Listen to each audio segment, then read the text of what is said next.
All right. Thanks, everybody, for being on the call. This is Chris Estes with the National Housing Conference, and welcome to our annual budget forum.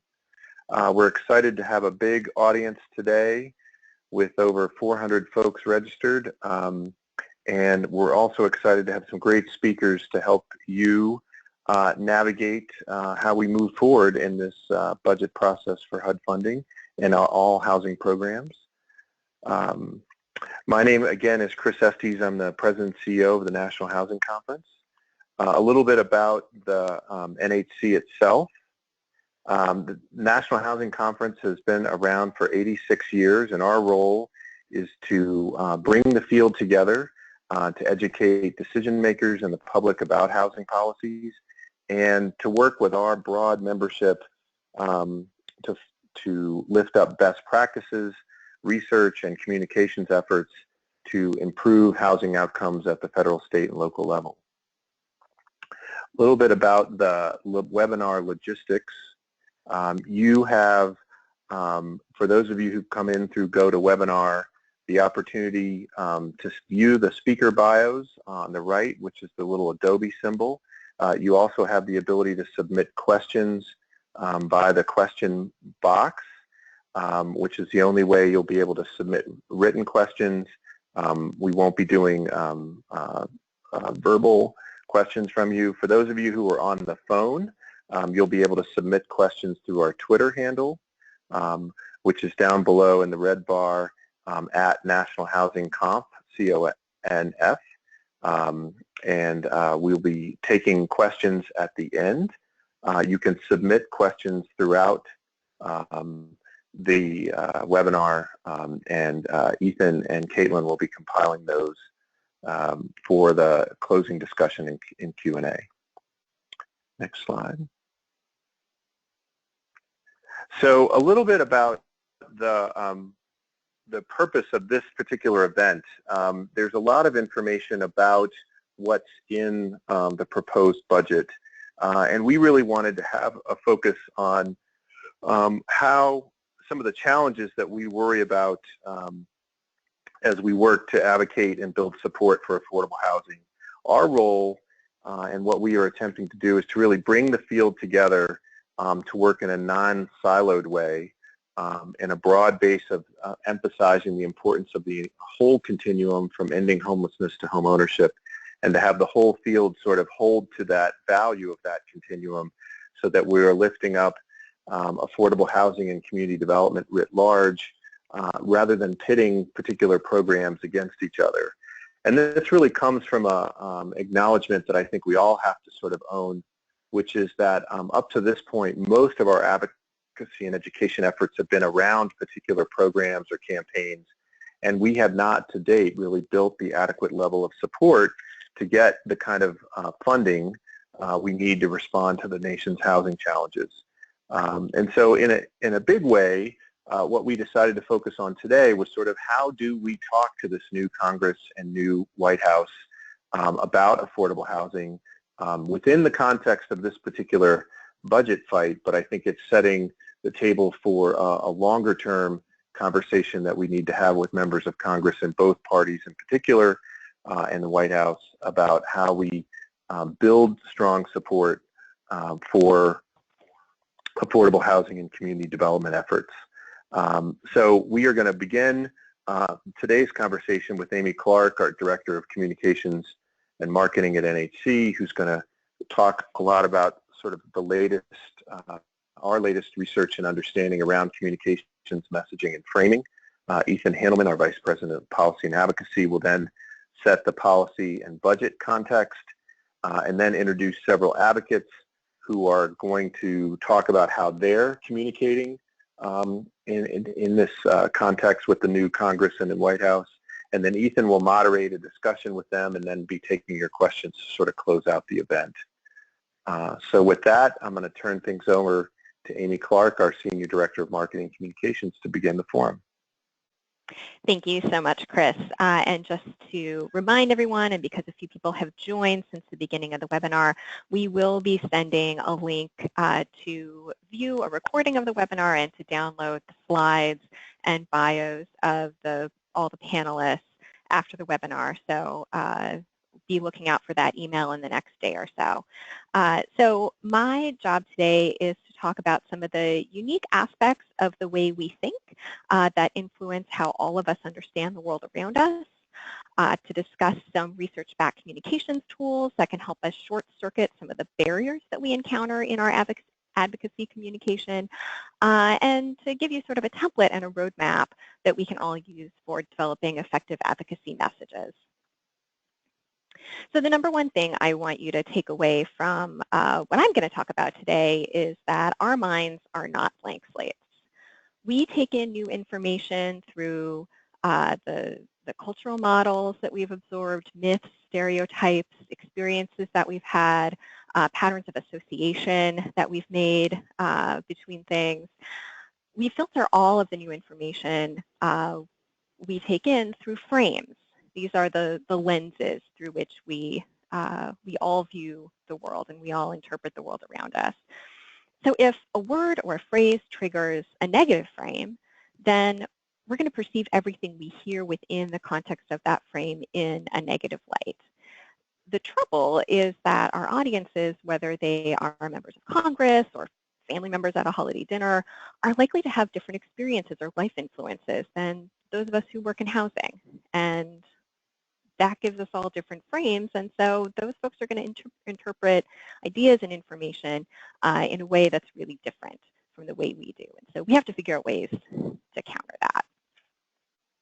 So I want you to think about your first home, maybe your first apartment that you rented or the first home that you purchased. Think about what that felt like. What did that mean to you? Was it about independence? Was it responsibility? Did you feel secure and safe? All of these are values, and I would say that these are pretty universal values. No matter where we come from on the ideological spectrum, no matter what our life experience is, things like fairness and opportunity and security are things that are important to all of us. When we frame our discussion of funding for housing using these universal values, then we activate positive associations, positive frames between the shared values and our advocacy, and that lays the groundwork for our ask in a positive way. So when we're talking about funding for affordable housing, we're necessarily discussing the role of government, which can be difficult. And part of our role is to reaffirm that mission and purpose of government. That government was created by us and for us to do what we need to do together as a society. It's there to solve problems that we've decided to solve together. A lot of what we want to do in our communication about housing and about funding for housing is to really cue structural thinking and systemic thinking. Our messages can remind people of ways that government solves problems and meets needs, and that's the real purpose that we're driving to.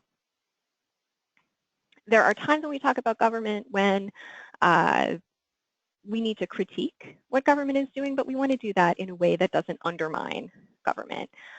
Citizen manager thinking is a way to do that. We're the caretakers of this system. We created it, we benefit from it, and we want it to work well. We want to ensure that it keeps working, not just abandon it. So what we're asking for is responsible stewardship and responsible management of this system that we've all bought into. The way we tell stories can really continue and bolster the systemic structural thinking that'll help point to government solutions to the problems that we're raising. So particularly in fundraising, we can be really successful in telling stories about individuals. But in the advocacy context, when we tell stories about individuals, that cues your audience to think about what the individual should have done differently. It doesn't cue those systemic or structural solutions that we're pointing towards. And you see this in internet comments on news stories, right, about individuals sort of pointing out how, oh, this person should have done this thing or that thing differently in their lives. Landscape stories are different. Landscape stories don't just focus on an individual or a family. They focus on sort of all the aspects that are involved in a story. You can talk about how an individual is faring, but you can also talk about the economy in their community, about the job market. You can talk about the school system and all the other sort of systems and structures and supports that are there, and draw a fuller picture of the entire problem, which helps cue thinking about structural solutions, not just individual solutions. And when we tell landscape stories, it also opens up the array of messengers that we can bring to the table. You can invite the principal from the school district, or you can invite an employer from your community to help tell the story when you're telling a more systemic story. There's a lot of talk right now about using evidence to support policy and funding and doing sort of evidence-based policy making. And it's important to have evidence, but there are a few caveats that I think we need to be aware of. So first of all, very few of us think in terms of numbers. And it's easy to be misunderstood when you're presenting evidence. In order to be effective in presenting data and sort of number-based information, we need to use a lot of visuals. We need to simplify. So don't say 25%, say 1 in 4.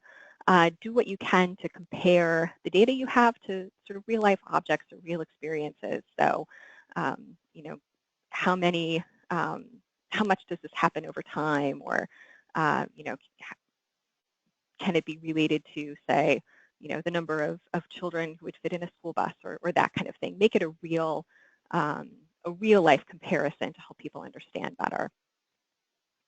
Another issue with evidence and with data is that we're wired to interpret facts in a way that supports what we already believe. And this is sort of a protective wiring that we have, because it's hard to question your own decisions. It's hard to learn that you might have been wrong about something, or to question your choices. And so we automatically find ways to take whatever evidence is presented to us and interpret it in a way that supports our existing beliefs. So if we're just presenting data on its own and saying, look, these are the numbers tell the story themselves, the story that those numbers are telling is whatever story your audience wants to hear. So we have to frame the data that we present in a way that makes our case, and then use the evidence to support. And my final caveat is that if we rely on evidence alone as proof of the value of our work, we can get into a situation where the goalpost can move on us. People can always ask for more evidence. The evidence could always be stronger. And we don't want to end up in the kind of situation where we're on sort of a perpetual treadmill of needing to get more and more. So you're thinking about values, you're cueing structural solutions. You also need to paint a clear picture of what the community is going to look like once the problem is solved. Your description of the policy solution, how it'll work, the positive impact it'll have, should take up the majority of your message. Lead with a few sentences about values, spend a little bit of time, 5%, talking about the problem, and then really focus on what the solution is, how it's going to work, and the broader impact that it's going to have on the whole landscape of your community. So to pull it all together, I want you to think about your audience and who specifically it is you're going to be advocating with when you're advocating on the budget. You have to understand what your members of Congress care about, and there's a pretty good chance that housing won't be on the top of their priority list. But when you look at their platform, you look at their priorities, you look at their donors, their key advisors, you can figure out what their top priorities really are. And there's a good chance that whatever it is that they care about, be it education or health or the economy or jobs, there's going to be a connection there between housing and those priority issues. So in creating a message, your role is really to paint a picture of the impact that your housing solutions have on their priority issue. Focus on values, clarify the role of government, use a little bit of evidence as a support, but really focus on creating that story of what the solution is going to look like. If you want to go further and learn more about how to use some of these research-backed communications tools in your work, I encourage you to look at our Framing and Messaging Toolkit. It has exercises in it that you can use as you're developing your messages on the budget. And I'd also invite you to check out and register for Solutions for Housing Communications. It's our communications convening on building support for affordable housing and countering community opposition, April 27th and 28th in Minneapolis.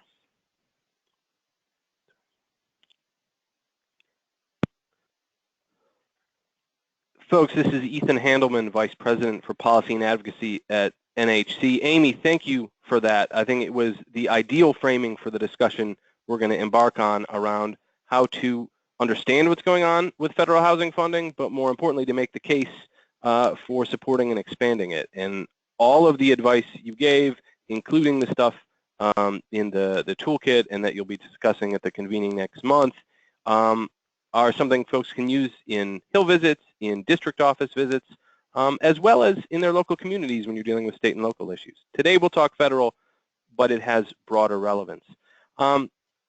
Our goal for the rest of the discussion is to understand the landscape for housing funding and to learn about strategies that can help to shape that landscape. So I'm going to spend just a little bit of time in description, and then we'll move to the bulk of the time, which will focus on the practical strategies. I am sure most of you have heard about the President's skinny budget proposal. Skinny is usually the reference to the fact that it's a president's first budget. It comes very early in his or her term, and the administration hasn't had the time to develop the full budget proposal that in subsequent years one would expect.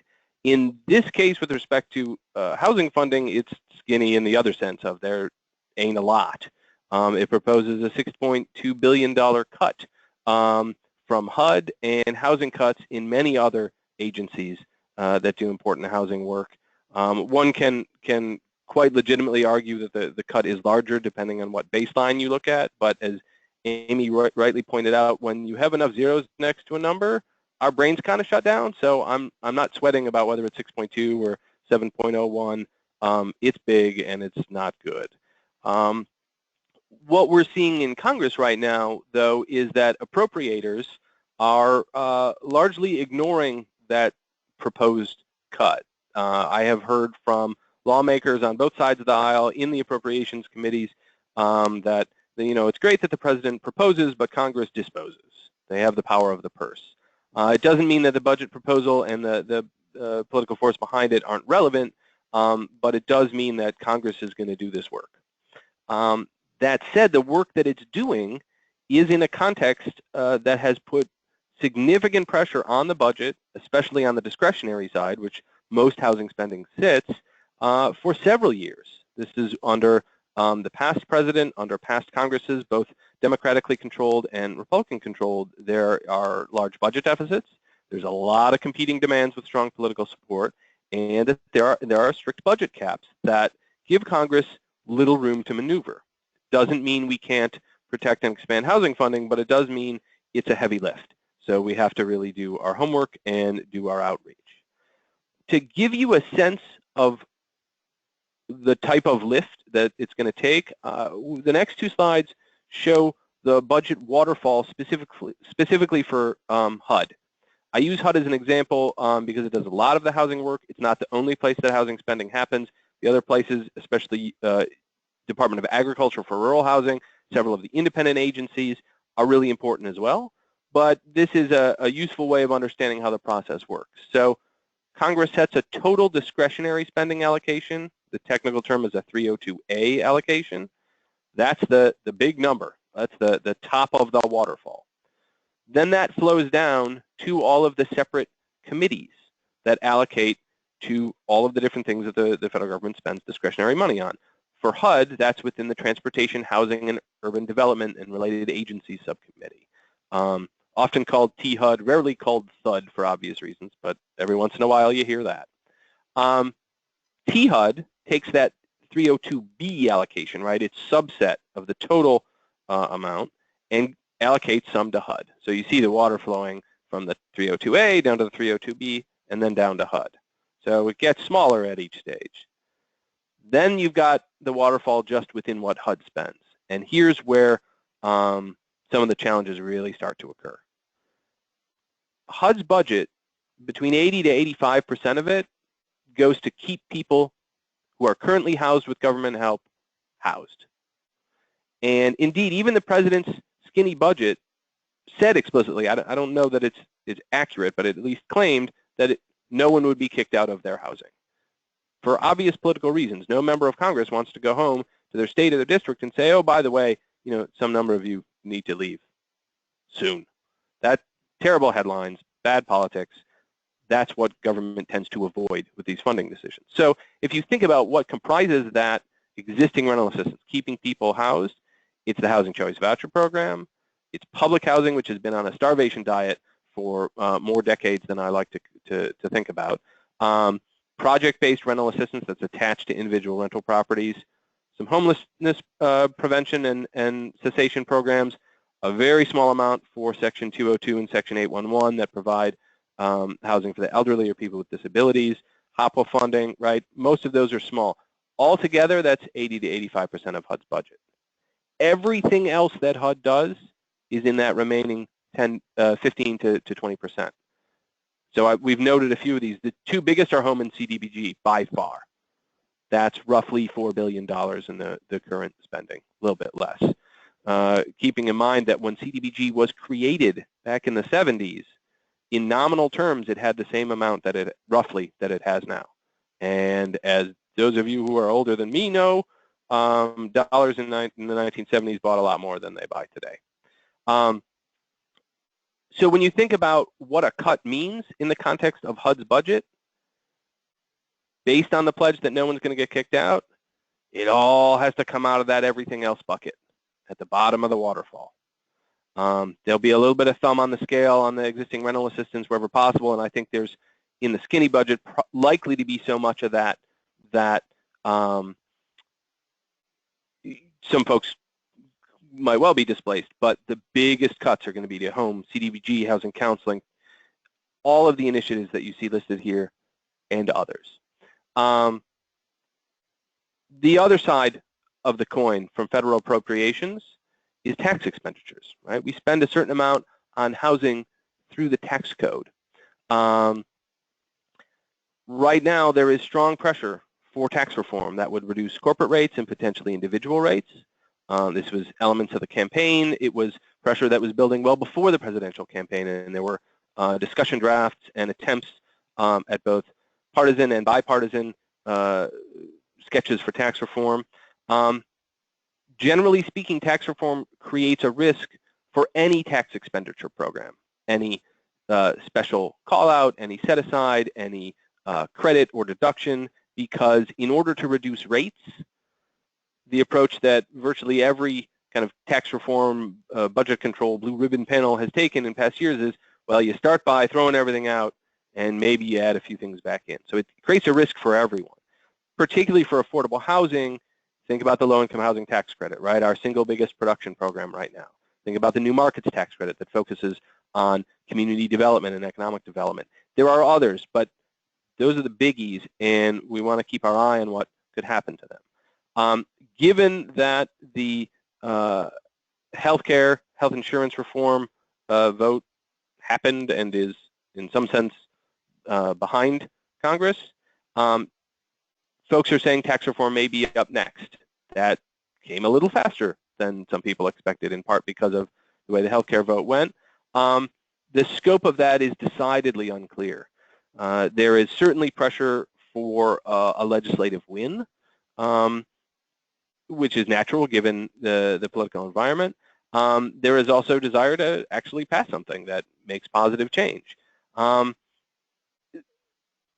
Whether that turns into a full-scale tax reform or in an effort to find something that can pass and potentially even get bipartisan support, maybe backs up into a smaller scale, let's find some ways to reduce rates and cut some tax burden, is very much unclear. That's something to pay attention to and watch as things move forward.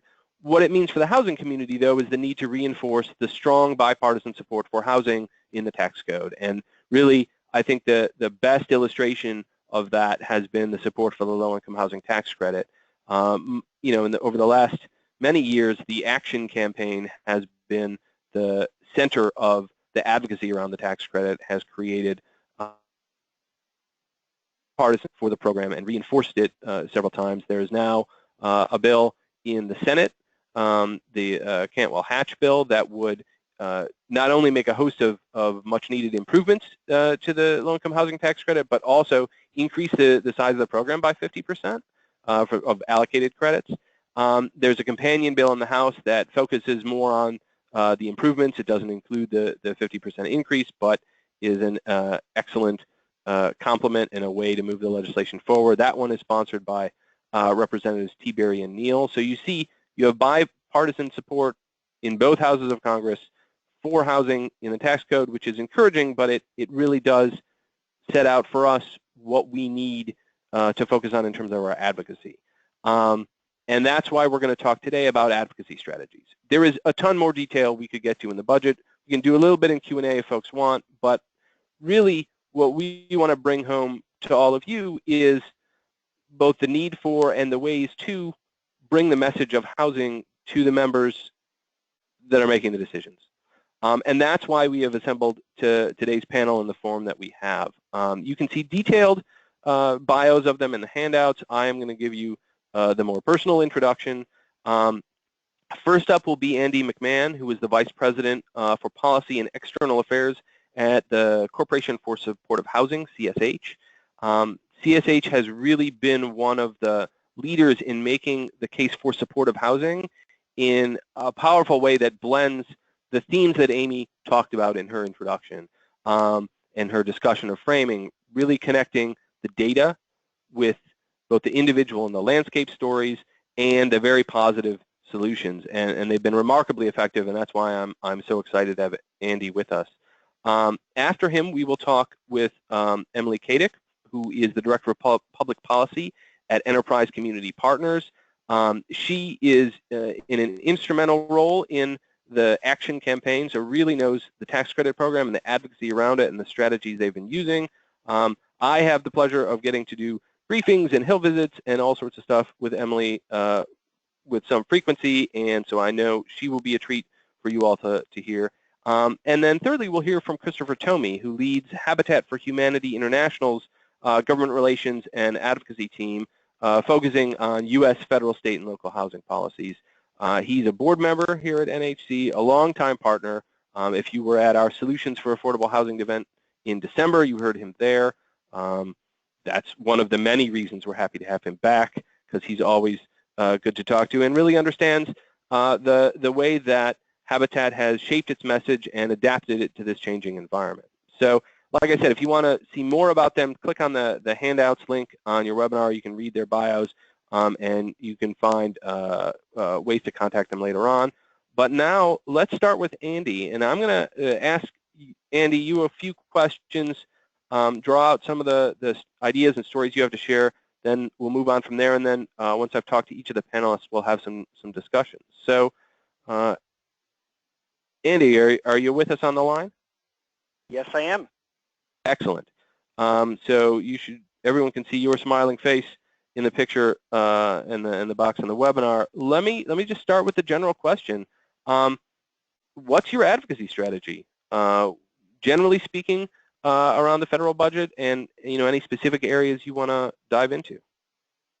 Sure, great. Thanks, Ethan and National Housing Conference, first of all, for convening this and including CSH. We appreciate it and appreciate our partnership with you all. So at CSH, I would say we focus on a few core components in terms of our advocacy, both generally and specifically. The first, in terms of kind of how we target our advocacy, we go through fairly substantial kind of congressional, quote-unquote, power mapping, we call it, where we look at the key members of Congress that that are on relevant committees for the budgets and the statutory efforts that we are focused on, and crosswalk that with where we have CSH offices across the country, where we have CSH board members, where we have investments in CDFI projects and the like, and focus our advocacy efforts both on those members of Congress in the House and the Senate that are kind of most influential to the programs we care about, and where we also can have kind of a joint strategy of having a DC-focused kind of Hill visit strategy combined with a district or statewide kind of advocacy effort. So that is the first piece, I would say. And then secondly, we've largely focused our advocacy. It's more complicated than this, I think, but significantly so on kind of a two-pronged strategy. One is the data that was talked about earlier and trying to articulate very clearly the impact that federal appropriations and investments in the programs that we care about and the programs that create and operate and sustain supportive housing, the impact that they have on individuals, on system utilization in other systems, and on communities. So we do a lot of work, data analytic work, some that's kind of data analytics, and also a host of rigorous evaluation of our efforts. But as was noted before, you certainly cannot rely on that alone. And so the second key prong of our advocacy efforts relates to telling human stories, and we can talk in a bit about kind of how we do that, but relaying, whether it's through site visits or interviews or individuals testifying, but bringing it home in a very real way for the targets of our advocacy, and letting them see kind of firsthand and for themselves the impact that supportive housing and the investments that were made at the federal level to help create it, what they've had on particular residents in supportive housing and their families, and how they've been able to recreate their life and be a value add for themselves and the community. So broadly speaking, again, given limited capacity, we try to target our efforts to where we have the most traction and where we have influential members, and then use a combination of data and analytics and personal stories to advocate. So there's a lot of good stuff for us to explore there. Let's start with how you have successfully connected with the party that now controls both houses of Congress, the Republican Party. I know the CSH has been pretty successful at connecting in a nonpartisan fashion around the importance of housing. And some of that's because you tailor your message to your audience. Can you give some examples of what you've done that has been successful? Absolutely. Yes. So we have, I think, have a strong track record of garnering across aisle and including significant Republican support for a number of our efforts. And I think I would highlight kind of three messages and strategies that we use, I would say across the board, but even more so with a number of our Republican colleagues. So the first I would say is in kind of efficiency and efficacy, demonstrating to them that if they align investments in smart ways and leverage public and private sector resources and target them in a important and accurate and strategic way, that they can achieve greater efficiency and greater effectiveness of the federal programs that they are investing taxpayer money in. So that is one area that I think we focus on. The second is the evidence-based, and supportive housing has a nearly 25-year track record of broad array of rigorous evaluations of its impact on people and communities and systems, and so we have had success, I think, in the way we say it is kind of investing in what works. And so being able to demonstrate that the programs in our particular example that we're focused on are really having impacts and are having measurable impacts that we can quantify. And the third piece I would mention is and this sometimes can be trickier, but can be messaged in many respects, is essentially return on investment. And it's interesting. I think we've all probably been in a number of members' offices who've told us thousands of times they've been told what a positive ROI they'll get if they only invest in whatever the program it is we're talking about.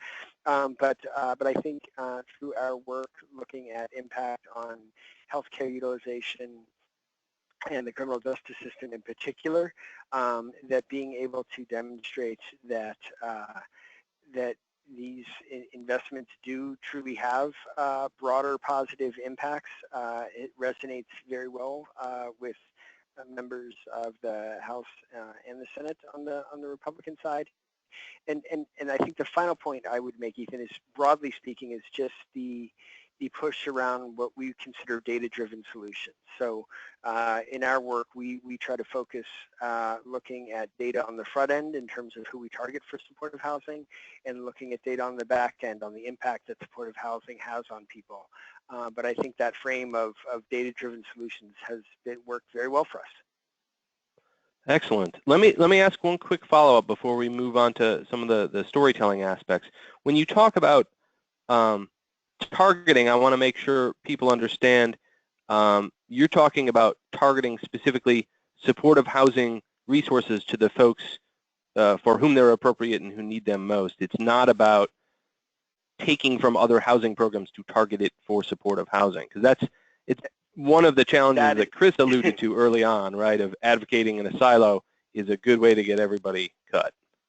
Yeah, excellent clarification, Ethan. That is absolutely correct. So what we're saying is that when you are making investments in supportive housing, so not robbing Peter to pay Paul, but when investments are made in supportive housing, and that decision has been made, what's critically important from our perspective is that the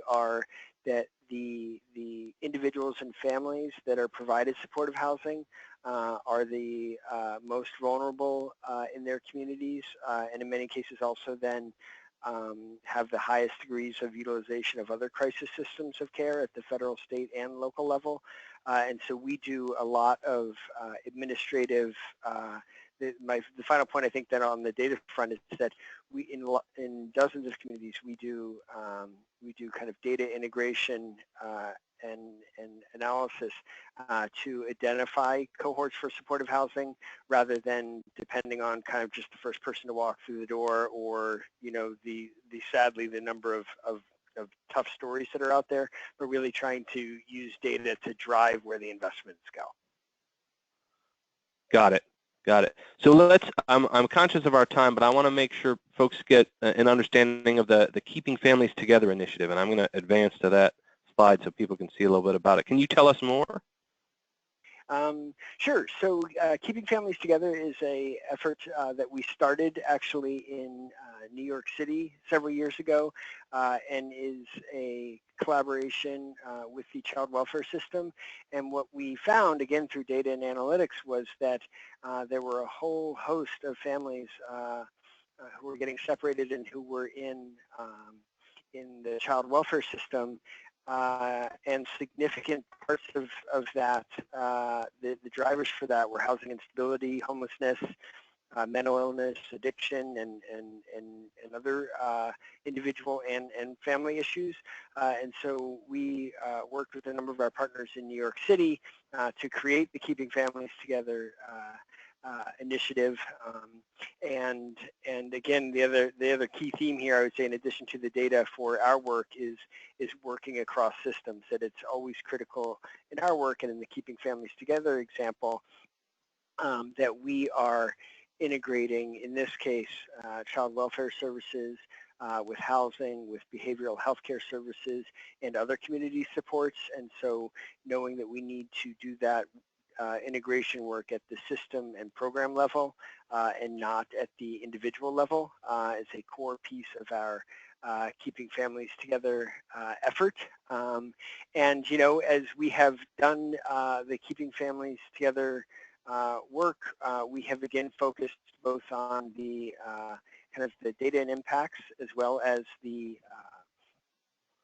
stories of the families that have been kept together, which is I think in my experience the most powerful piece of that work, but we have been able to demonstrate, again, the impact that we've had on reducing child involvement in the child welfare system, the length of time they're in the child welfare system, and keeping the families together and stable. And I just moved the slide so folks can see some of the data points you're referencing. And I think that's a really powerful illustration of the kind of landscape story that Amy was talking about in the beginning, that certainly there are individual families and parents and kids who you can talk about, and I'm sure you do, but it's really showing the bigger picture of the effects on their lives and on the communities. So it's one of the things that we've been really glad to see you guys working on. Let me ask you one more question before we move on. And as we're thinking about folks in the audience who are advocating for housing but not necessarily supportive housing, do you have advice for them on how they use their data in their advocacy based on your own experience? Yeah, I think that, and I'm sure others can speak to this as well already, but I think that, as we look at what I've seen in terms of impact on neighborhood revitalization and community development and jobs and employment opportunities are all areas that I think are very rich for that work. And so I think that there is a number of areas, and I think it was alluded to before, where we can look at the impact that investments in affordable and supportive housing have, but the ripple effects they have across other systems and for other people, and importantly, how interrelated they are to other programs, which I think when it comes to having safe, decent, affordable housing, the ripple effects are profound across an array of systems. And so I think using those opportunities to do that, I think, is really critical. And then the one last thing I'll mention, Ethan, before you turn it over is, we had talked earlier about kind of the personal connection piece. I think one of the key things that we have done with the Keeping Families Together initiative and how we've been able to kind of elevate that program and expand it is through initially site visits that we did with then the Commissioner Brian Samuels of the Administration for Children's, Youth, and Families, and we had him come to New York, and it was a profound experience for him, I think, and subsequently he went back to DC and put together the funding to create a pilot initiative that there are now 5 sites of around the country, coast to coast, from a few years ago, and now of which there's probably in the neighborhood of 15 to 18 Keeping Family Together initiatives that are now in implementation or in planning and design phases across the country. So, I think my final note would be just the power of those types of site visits with your members of Congress, but also with members of the administration, and the impact that spending that kind of human time together and letting them kind of see, touch, and listen to what we're really talking about and what they're making investments in, we have seen to be a really, really powerful strategy. Thank you, Andy. I think that is the perfect point of transition, because the theme of site visits is going to come back again and again. There is nothing better than getting a decision maker out to see the work that's happening in the places they care about and see it up close and personal. So we will come back to that with each of our speakers and also in the discussion round. Let me change gears now and bring Emily into the conversation. Emily leads the Action Campaign, which is focused on the low-income housing tax credit. And I, gave a super quick summary in the beginning, probably did it a disservice. So Emily, welcome. And if you wouldn't mind, can you give folks a bit more detailed understanding of the Action Campaign and the advocacy strategy? Sure, thank you, and thanks everyone for joining today. This probably literally couldn't be a better week to be talking about these issues. So really glad that so many of you are engaged. So the Action Campaign is the coalition of now more than 2,000 organizations and businesses at the national, state, and local level that are all advocating on behalf of the housing credit. And the quick history of the Action Campaign is that it was formed in 2009 in the wake of the financial crisis that very severely impacted the housing credit market. And there were a number of housing credit stakeholders that were approaching legislators with, in some cases, competing proposals. And the message from Congress was basically, everyone get together, figure out what your policy solutions are, and come back to us with one response.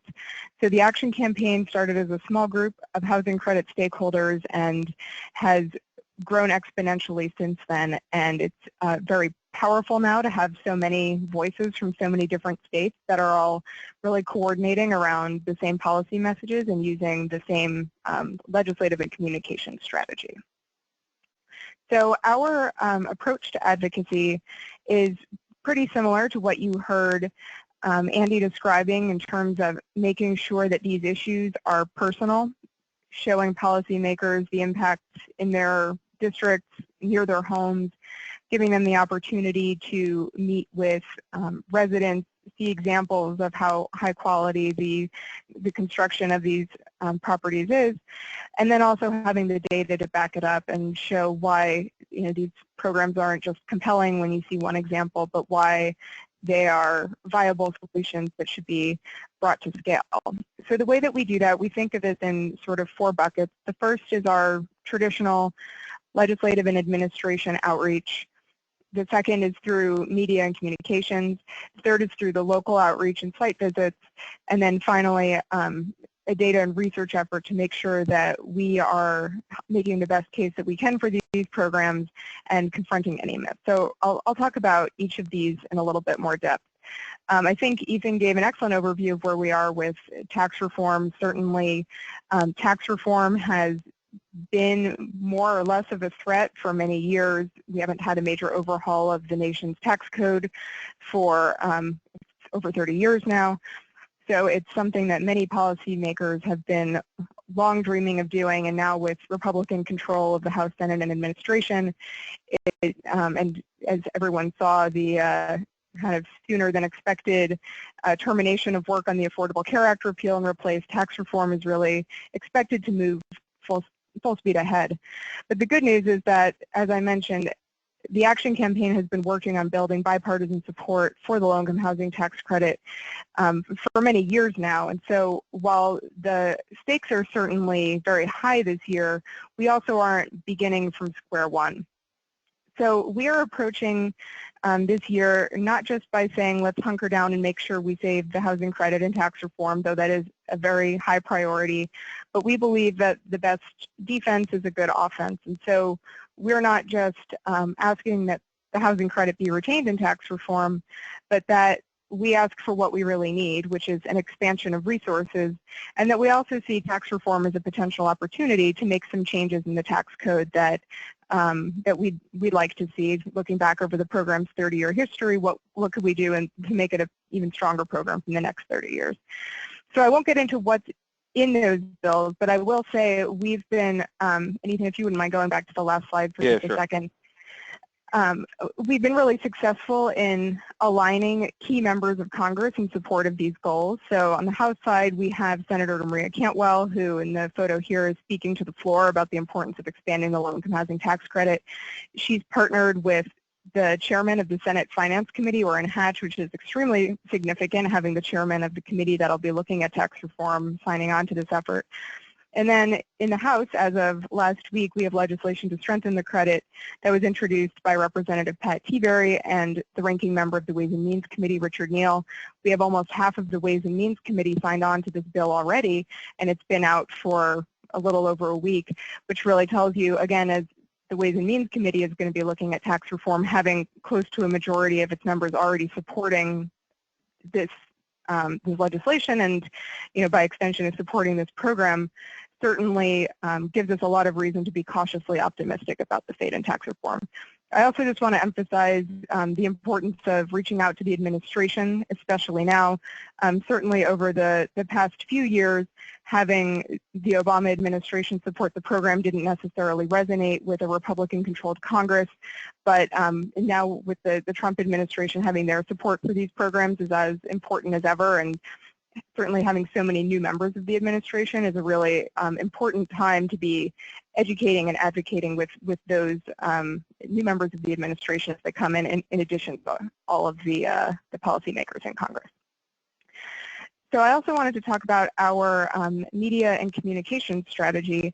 I'll speak briefly about this, but to say that we're trying to have all of these points that we're making with members of Congress resonate in the papers that they read and that they get their news clips from every morning by placing op-eds, and even better when you can get them is placing editorials.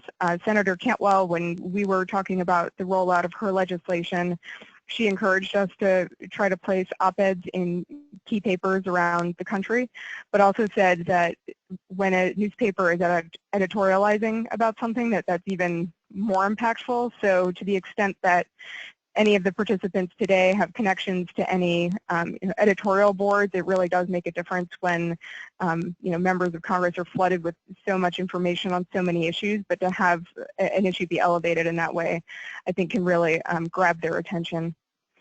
But I want to go back to the next kind of bucket of work, which is the site visits, and one that we've been talking about, how important it is to get members out.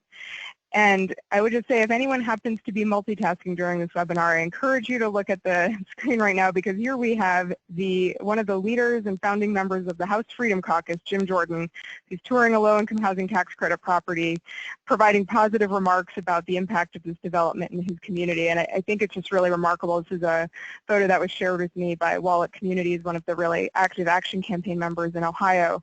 And I think it shows an important point that every member of Congress, regardless of what their predispositions might be to, federal role of what the government's role should be in affordable housing, is always encouraged to see an example of something new and impactful in their district. And so, whether or not Representative Jordan will at any point sign on to housing credit legislation remains unclear, but certainly, at least knowing that he understands what this program is. Hopefully, if he's involved in any discussions around tax reform and whether or not the housing credit should be on the chopping block or be substantially reduced in order to lower corporate rates, that's one more person who would at least understand. Well, wait a minute, I saw what this did in my district. Are you saying we're not going to be doing any of this anymore? And I think it can have a really big impact at so many different points of the policy-making process, even aside from whether or not they'll sign on to the bill. There's a lot of tools for inviting members to property visits on the Action website. One thing I would emphasize is, obviously it's always ideal if you can invite a member to a groundbreaking or grand opening or an event like that, but I would also say that's not the only type of event that it's worth inviting members to, and especially as Congress is considering tax reform so soon, it's totally appropriate to reach out and say, we understand that Congress is considering tax reform. It could impact the low-income housing tax credit. Our company has 5 excellent developments of the low-income housing tax credit in your district. They serve seniors, they serve veterans, and we would love next time that you're in the district to take you on a tour to understand the impact of this program locally. There are so many different times and ways that you can get members of Congress out, and I think that it's always a valuable experience for them to know what the impact of these programs are locally, to meet with residents. The members of Congress who are real champions of this program, as opposed to maybe a more casual supporter, are the ones who, as soon as you bring up the program, will say, oh yeah, I remember when I went to go see Victory Garden on Main Street, and I met Rosa, who told me about how she came back from the Iraq War, and this development gave her stable housing. So I know you'll be hearing that, you've heard that point already, you'll be hearing it again, but I think it's one of the most important takeaways of what can be done locally to support these programs. And I would also add, especially as we're considering all of these cuts on the HUD side, it's important to bring them to a property and be able to draw out that case of, so this was financed with the housing credit, that made up about 60% of the equity, but this development wouldn't have been possible if we didn't also have home fund, CDBG, PBRA, whatever the other programs are, so that they understand that these tools all work together and that they're all necessary as we head into this difficult, both, these dual tracks of both tax reform and budget season. I think that's a great point, Emily. And I want to just, so I didn't mean to cut you off. I just wanted to pause here and connect this back up with what Andy was talking about, because CSH is one of the many pretty active members within Action, and I know when they're presenting on the importance of supportive housing, much of it is created using the low-income housing tax credit. So the connections run both ways. I think you're emphasizing exactly the right note, and that cuts on the HUD side make it harder to do the tax credit development. Threats to the tax credit threaten the ability of the HUD programs to create the impacts we need. You can say the same thing about USDA. So I didn't mean to cut you off. I just felt like I couldn't let that point slip us by without drawing the connection. Yeah, no problem. It's a lot for, there's a lot of, it's not like one of these things is moving at once. We have to be talking about all of these programs, and different members will focus on different ones, but it's really helpful, especially if they have an opportunity to see one property that uses many of the sources to understand sort of how it all fits together. So the last point I wanted to make was about backing all of this up with data. And what the Action Campaign has done is really broken it down at the state or district level, because for those of you who've spent a lot of time on the Hill, you'll know that there's nothing that a staffer loves more than seeing something that is catered to their district or to their state.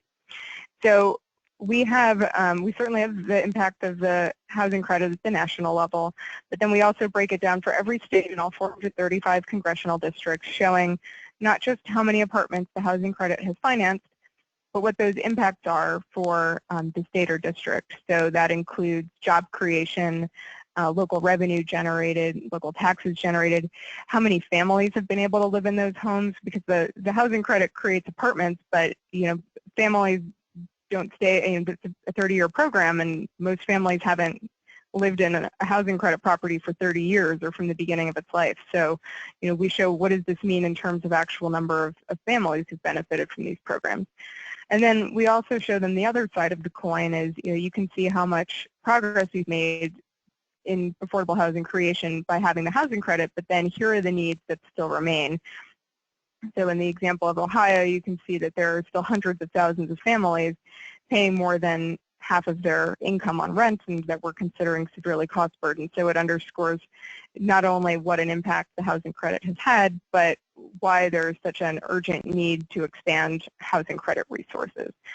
So I would encourage you all to check out rentalhousingaction.org if you're ever doing advocacy around the housing credit, and even around other programs to the extent possible, really just trying to break things down to the state or district level. I think a lot of members in some states may not realize that there is an urgent affordable housing shortage in their state or district. They may not realize how much work these programs have done. They may have misperceptions that these programs are just used in big cities on the coast, and to be able to show locally, obviously, as we were discussing, having them go out to see examples firsthand is great, but to show the broader impact as well is really, can give them an idea of, well, how would it benefit me if we expanded this program? What would I be able to report back to my constituents if there were an expansion? Does it look like I'm, doing something that benefits a problem that exists somewhere else, or am I really bringing something home? And I think, as we all know, all of these programs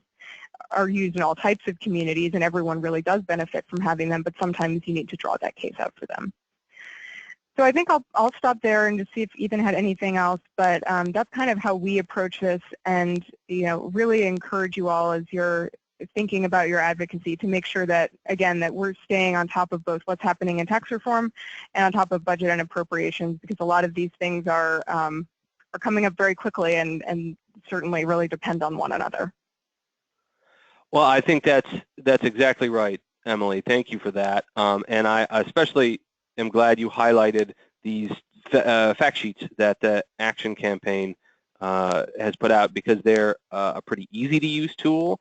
And as you say, they're targeted at the district level and at the state level, so that it's very easy to bring in specific information that's relevant to your members' interests when you go for a visit. I know you said the URL already. It's rentalhousingaction.org. Folks can see it also in the slides when afterwards if you want to download it, but it's a great resource. I would encourage folks, whether you're talking about the housing credit or about other resources, look for ways to narrow down your data presentation. A lot of folks have very good resources for doing that, where you can zoom into the district, zoom into the state, zoom into a metro area. The Low-Income Housing Coalition's resources are excellent here. NHC's own Paycheck to Paycheck database can zoom in on a particular metro area, more than 200 in the country, and give you affordability information for rental and home ownership by a whole basket of professions. Puts together pretty easy graphs. I've seen a lot of different data sources, whether it's about home or CDBG or other programs, that there's an option in the map or an option in the table that can tell you the funding by district. Use those. Figure them out. If you're having trouble, ask someone who knows how to use that particular data set to show you how. There's a lot of help out there, and I encourage you to use it, because it's, as Emily explained and the Action Campaign has demonstrated, it's really effective. So what we're going to do now is introduce our third speaker, Christopher Tomey from Habitat for Humanity International, and talk with him about some of these same themes that we've been exploring. I've been particularly impressed with, over the last several years, the way Habitat has developed and expanded its engagement with its field, both its affiliates and its volunteers, and shaped a message that connects the dots among all the different levels of housing need and the many different ways folks are working to address that need. So let me ask you, Christopher, kind of the same opening question. What's been your advocacy strategy, and how's it working? Thanks, Ethan, and really appreciate the opportunity to participate with you today. Your budget forum is always a great point in the year, and certainly something that I've been attending for many years, and so appreciate the opportunity to be here. Some years greater than others, but I hear you, and we are glad to have you, Christopher.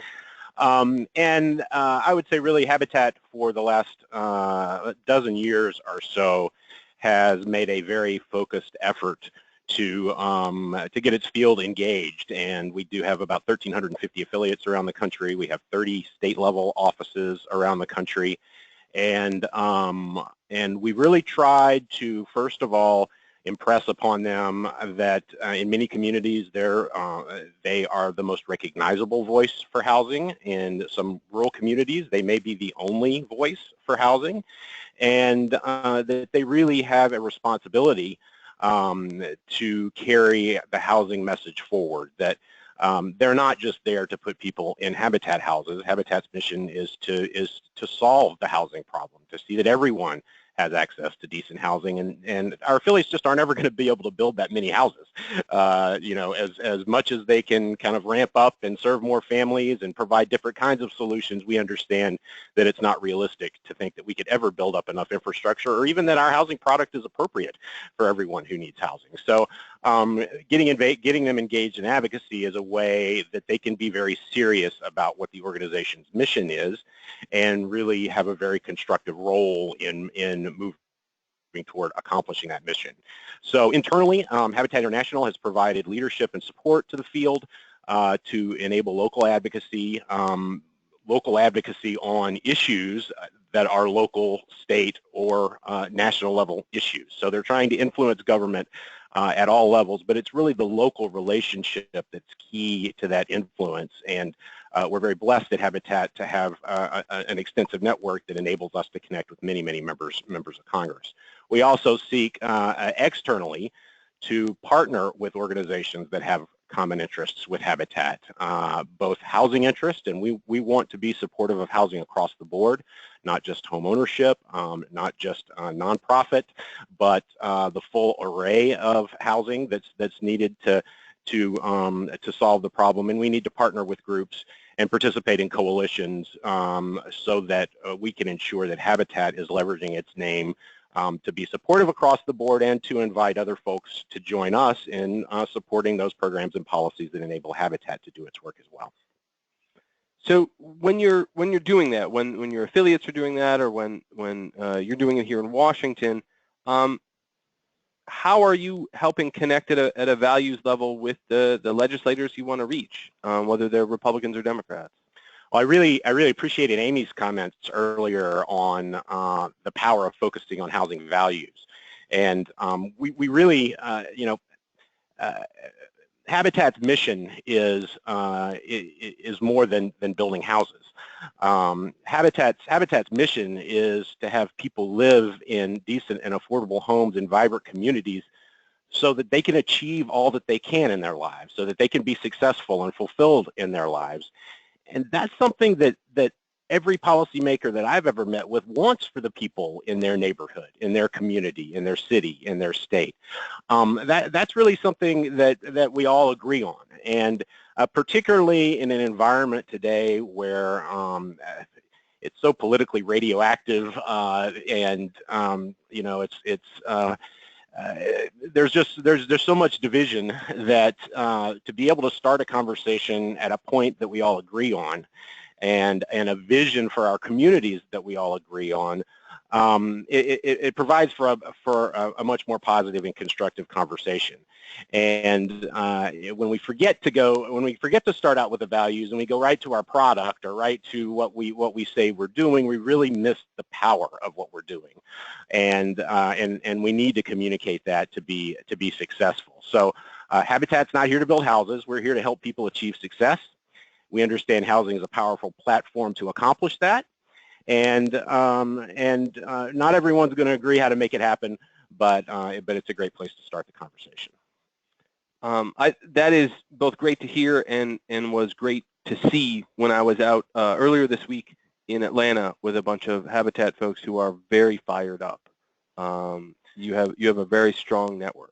And I would say the network has responded to the kind of crazy political environment that we have right now in an amazingly positive way. I think obviously there's lots of concerns out there, but we had the largest turnout ever for our legislative conference here in Washington. We have more people than ever who are serving as local advocacy ambassadors within affiliates and carrying our message forward. And so it's really exciting to see the network is really fully engaged and committed to taking this advocacy forward. And when they're taking the advocacy forward, I know you all have created a kind of a guide for them. Can you tell us how that came together and how they're using it? Sure. And the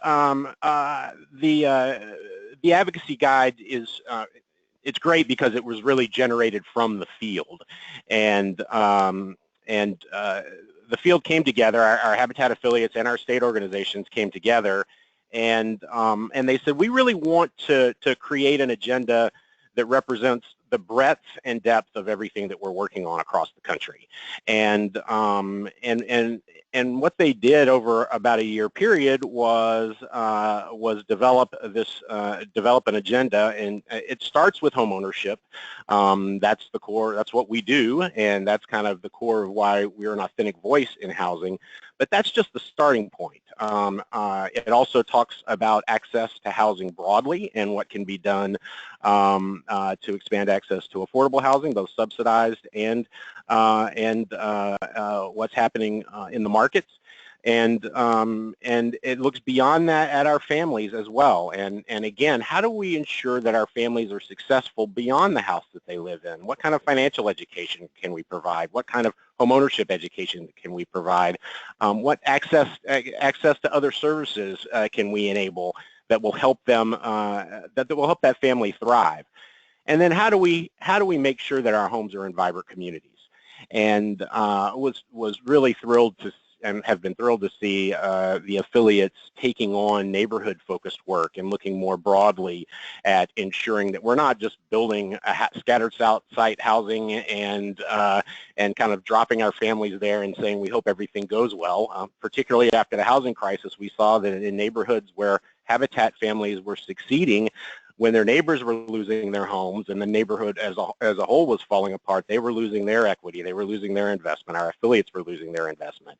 And so affiliates have really taken this to heart and said, this is what we stand for, and it's not just Habitat and it's not just home ownership, it's community and neighborhood success through housing.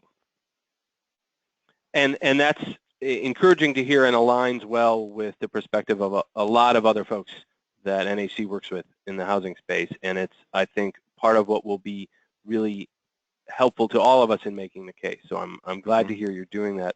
I wonder if you can talk a little bit more about the role of the volunteers in the network and how they help to carry the message forward. Absolutely, and our volunteers obviously are at the core of everything that we do at Habitat. They build our houses. There are boots on the ground in terms of advocacy. They provide the funding to do much of the work that we do. You know, they are critical. And helping them understand when they're on the build site what it is that they're participating in is a very important part of it. Helping them understand really the level of need in the community where they are. Why is Habitat in this community? What is the kind of work that we're doing?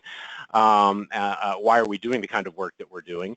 And so that they know when they're swinging that hammer that they're certainly helping the family that they're standing alongside, but it's a piece of a much bigger picture, both for that family and for that community.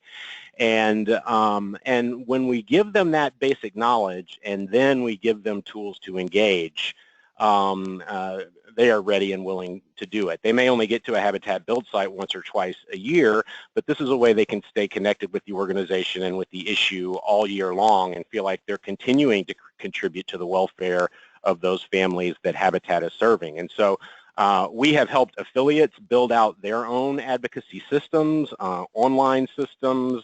We've helped them build out strategies, and all of those do include a volunteer mobilization kind of focus. Not every affiliate is mobilizing its volunteers, but we have more and more that are doing that every year. And obviously, the more voices that we have, and the more voices that we have in local communities speaking to that local need and local solutions, the more effective that we're going to be. And so Caitlin was doing this excellent sign language to me to back up in the slides and show the affiliates all across the country the map. Yes, and this is only about 15% of Habitat's affiliates. These are the affiliates across the country that are doing neighborhood work, and I thought we would include them in the slide because it's that neighborhood work that's really, you can't do it without an advocacy component. It's just inherent in that work. So these are probably our most active advocacy affiliates all around the country, and but we have affiliates that are in every congressional district in every state, and we want more and more to provide tools and resources so that affiliates of whatever size are enabled to engage at whatever level they are willing and interested in doing. So while these may be the affiliates that are most active in advocacy, sometimes it's going to be the more remote affiliate that you don't see on the map that has the member of Congress who's most critical to advancing our issue, and so we seek to get them engaged as well. But it's really fantastic to have this many of our affiliates that are looking more broadly and at the need in their community and understanding that they can do a lot more than just build a Habitat house to meet those needs. Well, and as a proud Michigander born and raised, I am excited to see so many little bubbles that you can't even see the name of the state of Michigan there. But that there are so many around the country, because we know that the neighborhood level challenges, whether they're neighborhoods where it's really hard to find affordable housing and the costs are rising at a rate faster than income, or places that are still struggling to recover and aren't picking up economically the way other places are, that those twin challenges are everywhere, and they're sometimes, even nested within areas that look from afar like it's all one side of the coin or all the other side of the coin. So I am glad to see that broadened focus. And you know, I often tell our affiliates I'm the worst lobbyist that Habitat has, because I'm here in Washington D.C. I'm only a constituent of 3 folks on the Hill. I only live in an area that I really know about with regard to those three members of Congress, and it's the local affiliates that really have the stories to tell, that really understand the situation in their communities, that enables me to be effective here in Washington, because at the end of the day, it's what's going on in those communities where these affiliates are working that really matters to members of Congress, and hearing it from them is always going to be much more powerful than hearing it from me. Well, and I think that's exactly right, and it's a good transition to bring all 3 of our panelists together for some discussion. I have some questions for you guys. We've been starting to get some questions from the audience. And let me first talk about the question of targeting, which one of our questioners already raised, but it was something that was on my mind. You know, in some budget environments, it's kind of an inside game, right? You want to get to the chair of the appropriate subcommittee, or you want to get to whoever's working on the bill right now, or maybe you want to get to someone in leadership and really make the case right there because they're going to be the key decision maker.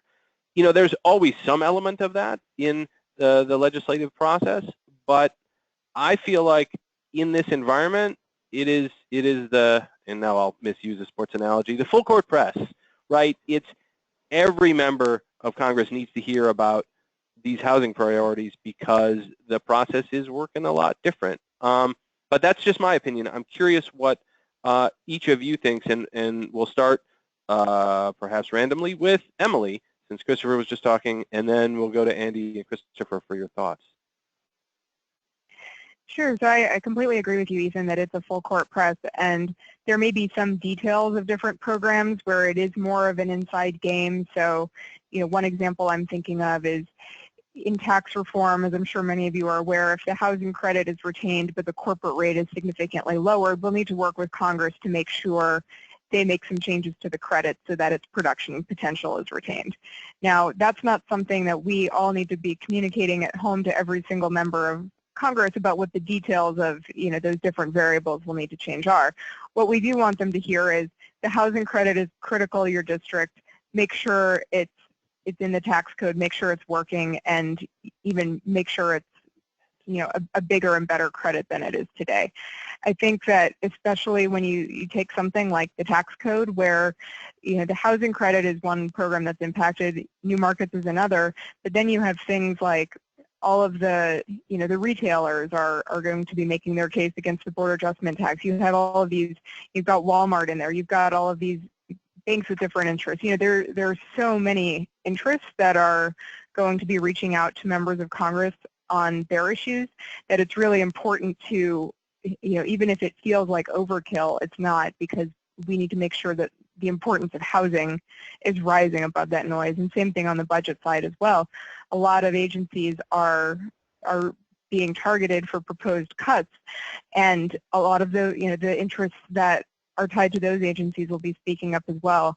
So it's important for them to keep hearing from their district offices. We've been getting all these calls about housing. You got to make sure this is on your list. Or in DC saying, this is my 5th meeting this week on housing. You know, it seems like this is a really big issue for our district. So completely agree. It's appropriate to reach out to every member.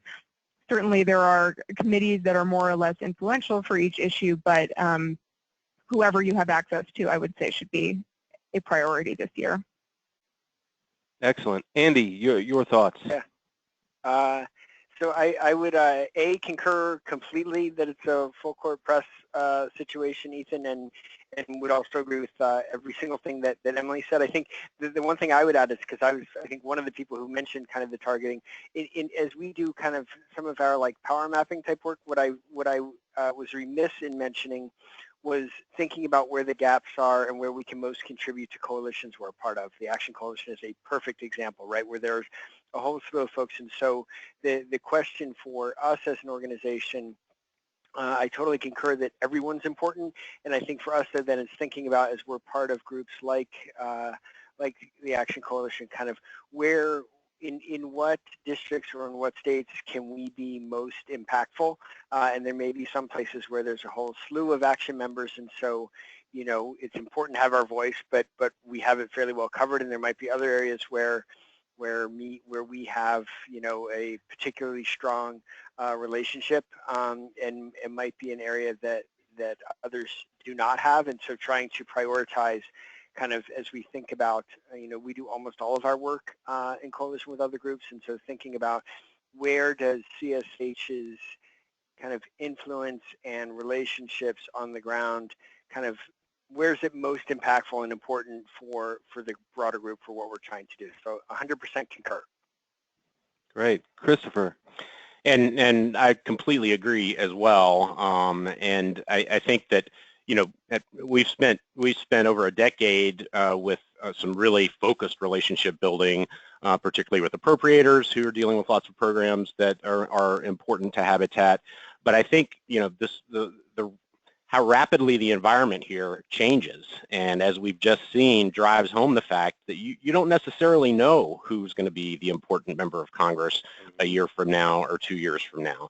And so, you know, we're certainly going to focus on the ones that we know are important now, but the more that we can get all of our field engaged in building relationships with as many members of Congress as possible, the better prepared we're going to be when an issue like tax reform comes along, which and Habitat's not been heavily involved in tax issues in the past, but because of the relationships that some of our affiliates have built at the local level, we've had the ability to get in and have some very good conversations with Senate Finance members and House Ways and Means members who had a good perspective on what's going on locally from having engaged with our affiliates. So I think it's important to focus on those who you know are critically important, and always you want to keep those relationships building over time. But you know, we need all of the support we can get, and frankly, sometimes you get it from very surprising places. So kind of going back to that real understanding of local need, I think many members of Congress will step outside of their ideological framework a lot of the time when they see a critical need down the street from their district office, and someone brings them a tool that can actually meet that need. I think that members care about their communities, both for their own political futures, but because it's also where they live, and they value where they live, and so I think putting this out in front of even those folks whom you think there's no way they're going to come on board and be supportive, it's important to at least give them that opportunity. Put some information in front of them and give them the opportunity to help. I think that's exactly right, Christopher. And I will say one piece of advice I give to virtually every audience I speak to is make no assumptions about the perspective of your interlocutor, the person you're talking to in that office, whether they're a Democrat or Republican. Last year, Speaker Ryan gave a speech where he was talking to an audience of younger folks here in the district, folks who were interns and fellows, and he described that he used to talk about recipients of federal assistance and contrasting them with those who didn't by using the terms makers versus takers. And then he said, you know what, that was wrong. That's not the way to think about it, and that's not how I understand it now. And use that as the lead-in to talk about his proposals to deal with poverty, which are a recurring theme in Republican discussions around where to spend federal resources. So, it behooves us all to recognize evolution of thinking when it happens, and to give people opportunities to learn by making the case. And that's what we're aiming for here, is to give you all the tools to help make that case and meet people where they are, understand the values that they hold dear, and show how housing connects to those. We've had a few questions come in over the webinar. I encourage all of you to do that. We're also watching Twitter. If either you're not on the webinar or you really like to tweet, you can tweet us questions. Unfortunately, I have someone here younger than me who knows how to operate Twitter effectively and will fill us in on those questions when they come in. we've had some questions about process, which we will get to. But before we do that, I want to ask my panelists about the connections that we are seeing policymakers recognize more and more, and that I know housers are making more and more among housing and a host of other issues: education, health, transportation, economic development, household wealth building. Can you talk a little bit about how your organizations have helped make those connections and ways that you've helped highlight them for policymakers? We'll go Andy, Christopher, Emily for this one, and what I'm hoping to highlight for folks is either specific examples or tools you've used to help show those connections, because in a budget process, if you can show that, hey, this is a good housing initiative, but it also has benefits on the education side, also has benefits for economic activity, also has benefits for transportation or health, that helps to make the case even stronger. So Andy, any thoughts on those intersections? Sure. So I would highlight, I think, two areas, Ethan, and I think there are many others. I talked earlier about child welfare, but I'll talk briefly about health system, and in particular hospitals and emergency rooms, and then county jails. And so, I think Denver is a good example where we're working on an initiative, and it is all about getting folks who we have identified as having significant histories of homelessness and a significant number of admissions into the Denver County Jail, and we are getting them into housing. And one of the things that we are tracking then over time is I would say, their recidivism rate, but I would say more importantly, the number of jail days they have there. And I think what's really important to understand there, and where we can make the connections across these systems, is that in Denver and in many other places, we are able to quantify the fact that as we get individuals and families into supportive housing, we can very significantly reduce their utilization of the county jail system. And while we're not apt to close a jail, what I would tell you is that counties pay 100% of the correctional health care costs inside their jails.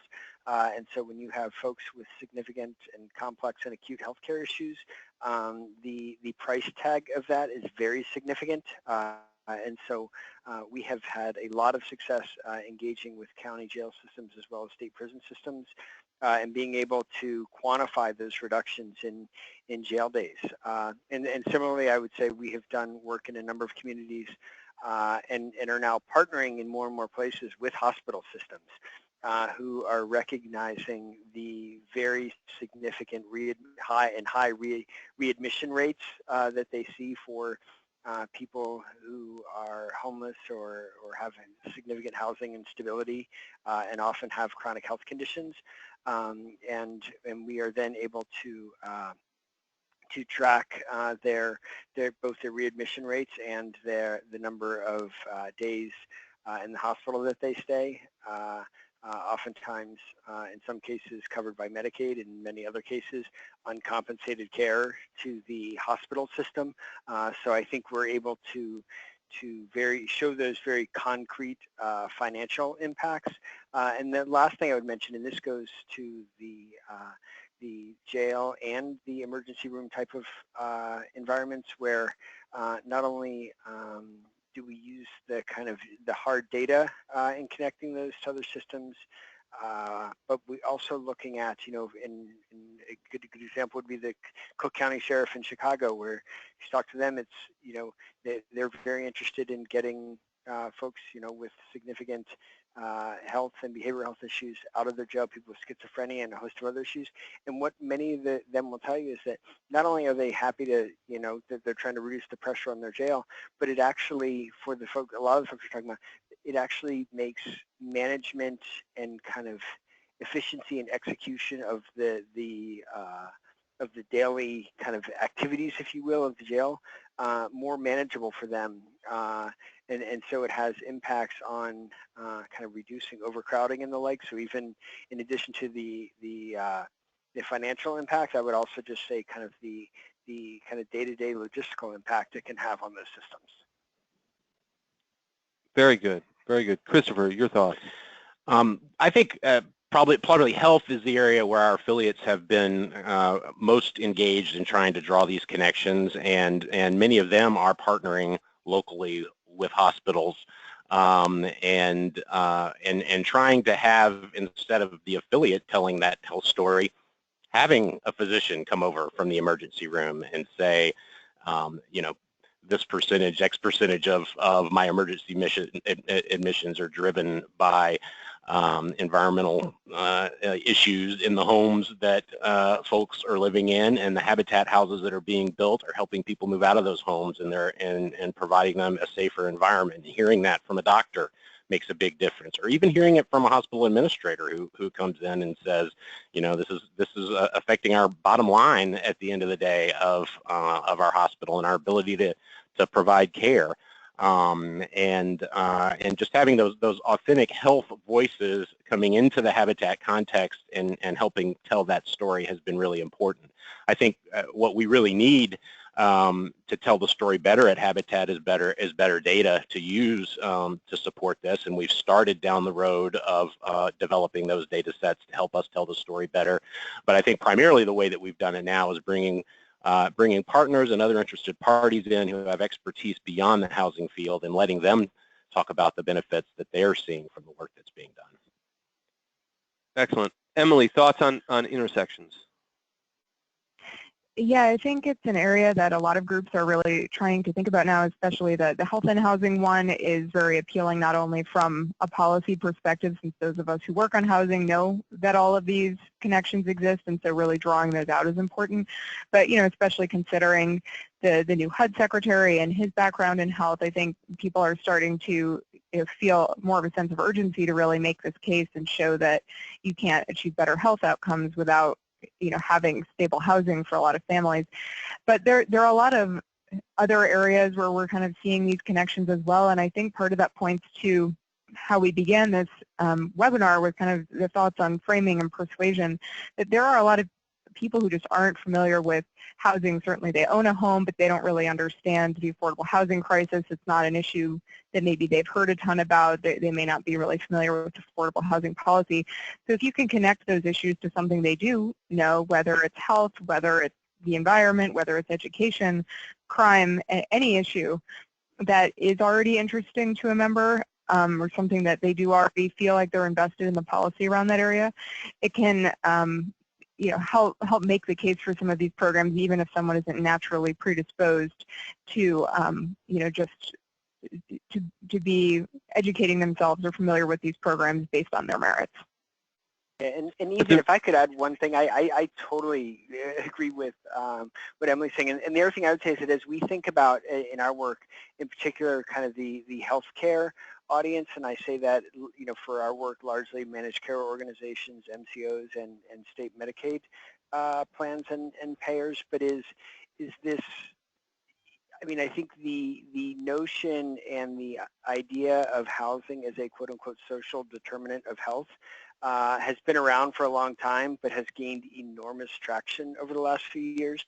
And you can see it where managed care organizations are significantly increasing their kind of investments and connections to housing as very concrete ways that that's happening. And so I just wanted to mention that as we think about kind of, you know, some of our audiences and engagement of the kind of healthcare community, and particularly some of the powerful interest in the healthcare industry, that this notion of housing as a critically important social determinant has gained a lot of traction and resonation.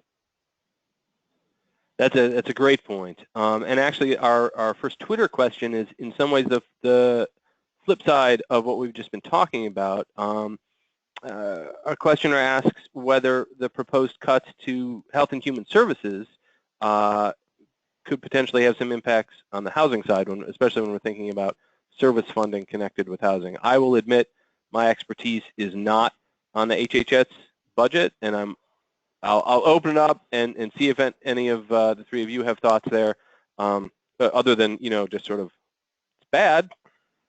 Yeah, I guess I don't have a specific answer to that, but I do think that I do think that the consideration of the money that the government is investing in healthcare in general, and whether that's you know, could end up being cut, but I think it just shows how important it is to draw that connection, because members of Congress are focused on how much money is being spent in the healthcare arena, and showing them that dealing with some of these social determinants of health can actually enable them maybe to spend a little bit less money in some areas and invest in others can be a powerful argument. But I don't think I have a specific response to how reductions in the health side would affect housing. Fair enough.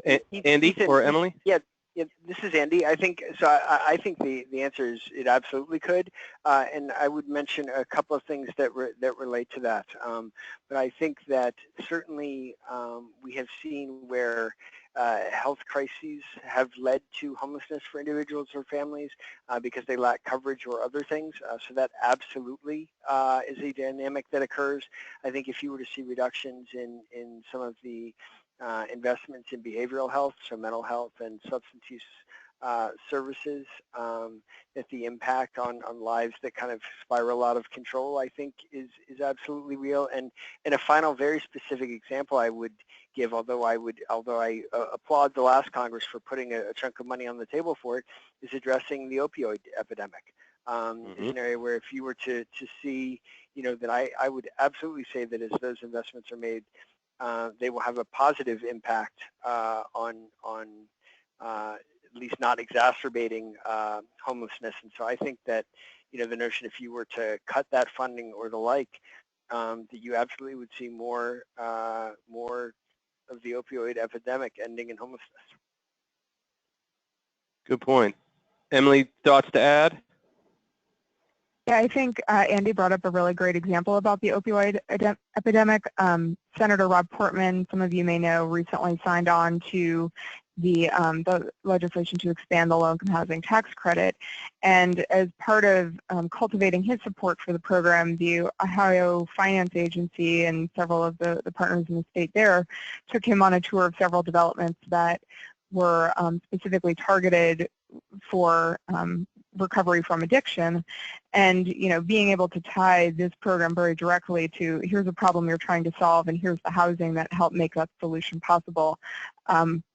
Certainly not the only reason he now supports the program, but I think it was a really powerful persuasion effort on their part to link one issue that he cares about to an issue that we're trying to advocate for.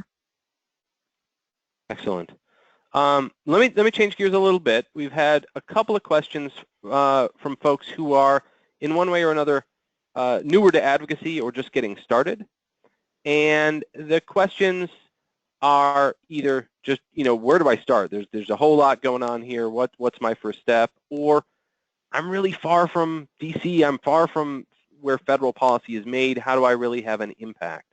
What advice do any of you have for them, either as a first step or as a, hey, if you're not close to DC, what do you do?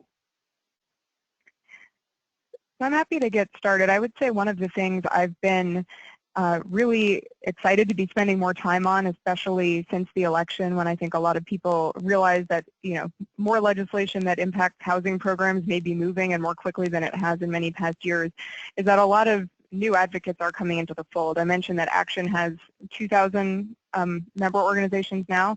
On November 8th, it had 1,300. So we're seeing a lot of new energy, a lot of new people who are willing to get involved, and a lot of good questions about where do I even start. And the main thing I want to emphasize to anyone who's new to this is that what you can do locally is so much more powerful than what those of us who are here in DC can do. And we have our meetings on the Hill where we explain what's in these bills, but the office won't even consider that unless we can say, we've been hearing, here are the Action campaign members in your state and district who support this, and then having those members reach back out.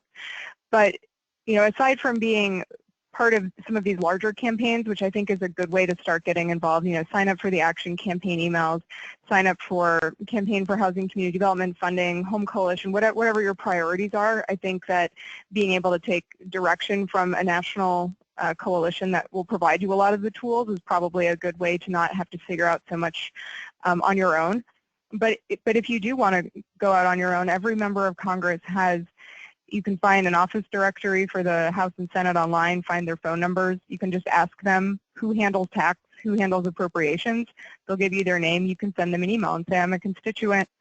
Here's the impact of these programs in my district. Really encourage you to think about them as you're considering budget appropriations, tax reform, whatever it is. You can reach out to the district office and say, is there anyone here who is available to meet with me to talk about these issues or to come out to see a property? You can pick up the phone and call the office and just leave a message with them. So there's really a lot of ways depending on what you're most comfortable with. On the Action website, for example, we have templates you can use to reach out to members and ask them to co-sponsor a bill where you basically plug in the information and modify it as much as you want. But I think the best communications are ones that are a little bit more personal. So I wouldn't be intimidated as a constituent. Your members of Congress sort of have to listen to you. And so I would encourage you to make it as personal and as long as you'd like to really emphasize the importance of these issues locally, give concrete examples, talk about how it changed your life or a neighborhood or a community that they'd be familiar with. And basically I just would emphasize not to be afraid to reach out because it's the constituent outreach that gets all of these supporters at the end of the day. Yeah, this is Andy. I concur completely, and I would say just two quick notes. And the first, with enormous respect to all of our friends in Washington, it's actually a benefit that you're not in Washington. I think you're better off not being there in terms of your opportunity to have that impact, to the point that Emily made, that it's back in the district or the state that matters most. And I would just add to Emily's point about that you're a constituent and a voter, and so I think they have to listen to you. And the other thing I would say, and we say this to a lot of our folks we bring around in Washington or have call them, but you're the expert. You tell them. Like, I think it's we obviously we're respectful and want to kind of cajole people to support what we want, but to have that confidence of like, what, I'm calling into my member's office, but I'm actually the person who has information and insight and expertise to share with them. And so making sure that, to Emily's point, that you're not, that you just absolutely should not feel intimidated, because you know way more about the issue than they do. I can almost guarantee you the issue that you're talking about, and B, you're their constituent. Those are excellent thoughts. And what we're going to do next, I think, is we've had a couple of specific questions come in. We'll try and hit those quickly. And then for a final question, I'll ask each of you about predictions for the year going ahead. We've had some people asking about, what's really going to be the timing of a full budget and how Congress considers it. We know what are the points that we need to really pay attention and look for.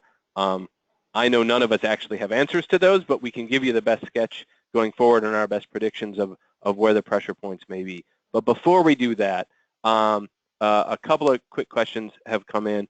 One I hear a lot, which is not just housing advocates, but that's mostly who I talk to.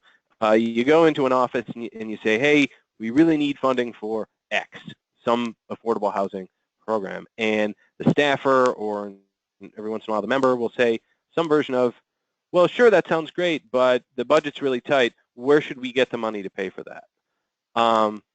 My usual advice to the houser who's going in is, that's not your job. Your job is to express the need coming out of the state, coming out of the district about where the investment ought to go, and it is the difficult, the tough job of the member to sort through all the budget priorities and figure out where the money comes from. But I urge housers to resist the sometimes natural response of, well, here's something you can cut that I know about, because often it's another housing program, and that doesn't help anybody. So thoughts on that point? Is that good advice? I think that's critical advice, Ethan. I think way too often we've been lured into really advocating for one solution over others when so there's such a great unmet housing need, and government investments are reaching so few of the people who are qualified for it, mm-hmm. that it's an all of the above response that's needed, and it doesn't help Habitat's mission at the end of the day if we're able to build a couple of more houses, but someone else builds a few fewer. You know, if we're going to solve the problem, then we really need to quit undermining each other in our messaging, maybe even have some common messaging that we're using across organizations and across coalitions that can be a basis. Of course, we're all going to go in and advocate for those programs that are most important to our organizations, and I don't think any of us are kind of under the false belief that suddenly everyone is going to hold hands and advocate for everything. But we can at least, again, start with common ground and a common focus on the need, and say, you know, there's not another housing program that should be cut to meet this need, and there's frankly not a healthcare program you should cut to meet this need. These are all very critical needs, and I'm just here to tell you one way that that we can move toward meeting those. That's right. My response, Ethan, it would be 4 words: don't take the bait. That's Andy, you've got it. Emily, the next question is for you. It's a tax credit specific one, if that's okay. Sure. One of the folks in the webinar is wondering whether effects on housing credit pricing, I know some of which have already started to be visible, where investors are reducing the amount they're willing to pay for housing credits, given the uncertainty of tax reform and of their future tax burden. The question is phrased as, you know, how do we cover the gap when that happens? I sort of am hoping you can take a step back from that and say, you know, what are you seeing happening, and how should we best focus our efforts to address it? Yeah, it's a great question. So I'll try to do this quickly. So clearly, one of our primary hurdles in tax reform is just making sure the housing credit is in the code. But even beyond that, even if the housing credit will remain untouched, but the corporate rate went down from 35% to, say, 20% as proposed in the House's tax reform blueprint, or 15% as the administration had proposed a few months ago, the value of an investment in the credit would be reduced even without any changes to the program. We're already starting to see some of the impacts of the potential of lower tax rates. Investors are starting to consider, if tax reform is potentially going to happen later this year, how might that impact the value of their investments and credits going forward? And so we're already seeing some changes in the housing credit pricing and equity market based on even the threat of tax reform. Now, the unfortunate thing about that, aside from the impacts on affordable housing projects already, but just from a political perspective, it's unfortunate because you can't ask Congress, can you do something legislatively to fix this problem in advance of tax reform? Because, you know, A, they're claiming tax reform is going to happen in 4 months, and B, you know, if they started making any sort of kind of corrective legislation for any one industry that might be affected, they would have to start doing it for all of them, and basically it's a non-starter. So in the meantime, there's a lot of different approaches, and I would encourage whoever asked the question to feel free to reach out to me offline. Certainly state housing agencies, many of them are looking at ways that they can either award additional credits or other gap financing sources to make sure that properties are still able to be financed even if the pricing goes down. There's creative restructuring that's going on. So there are interim responses that are happening right now. Unfortunately, the real solution is to kind of know what tax reform is going to look like, and then the market can respond accordingly. But until then, it is expected that there will be some uncertainty.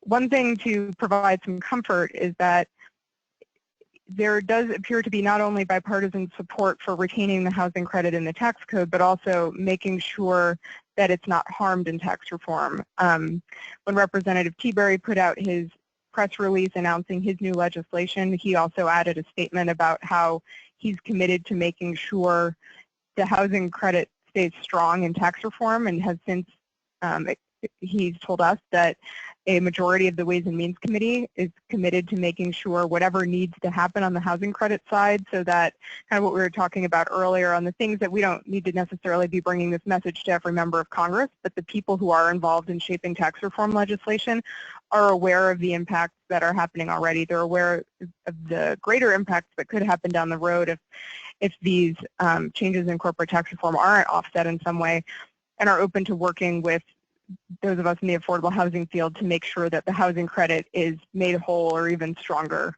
in tax reform.